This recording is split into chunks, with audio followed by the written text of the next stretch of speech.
Welcome to what will probably be the first episode of To Be Honest, I May Be Wrong.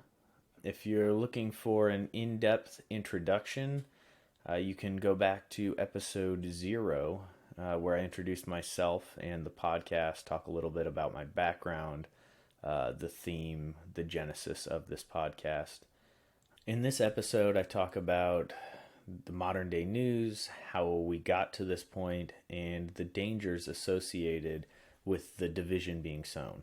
If you don't like this episode, remember it's one of the first things I've ever recorded, so it may take me a little while to find my voice. But feel free to jump around to other episodes and find something that you like a little better.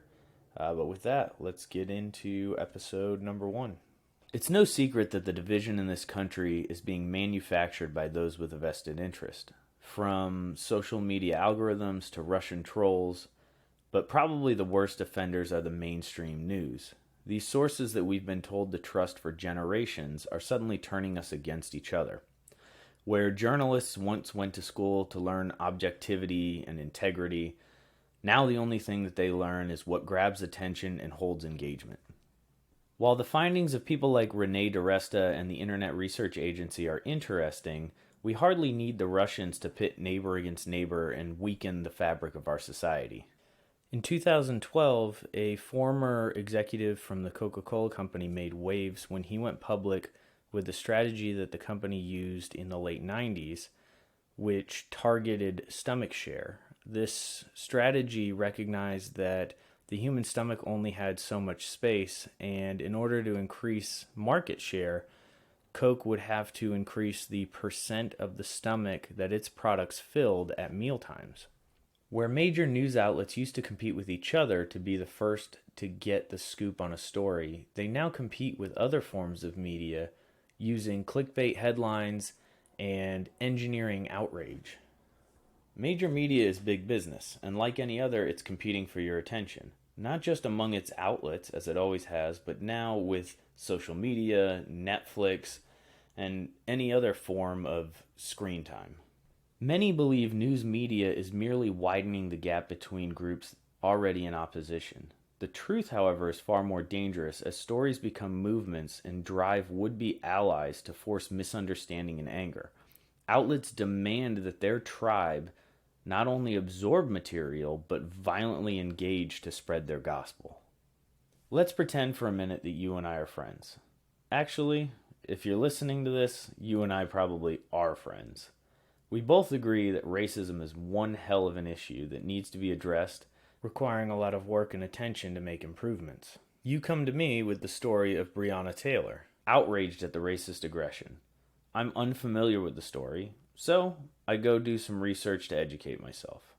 My conclusion, however, is that the police were merely following protocol, and what is horrendous is that anyone had to die by police kicking down their door to serve a drug warrant.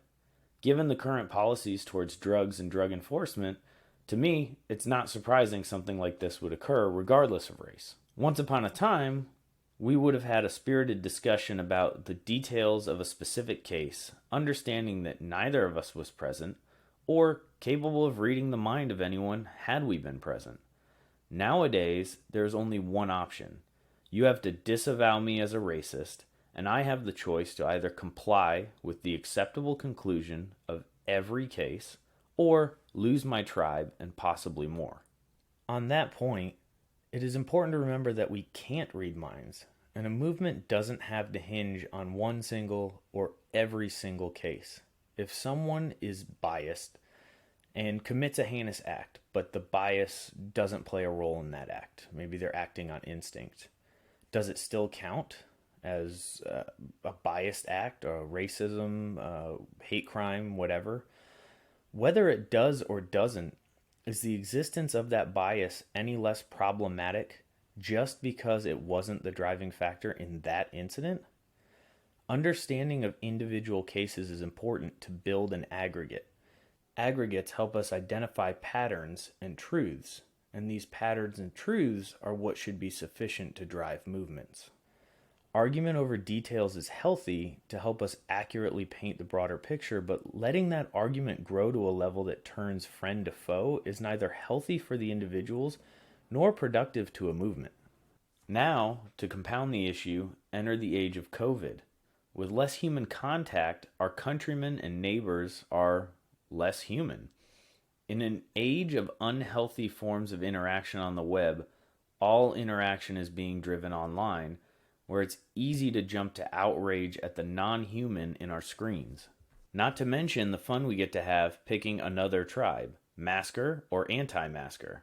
But more on that in a different episode. I hear people saying they're concerned we're headed towards a civil war.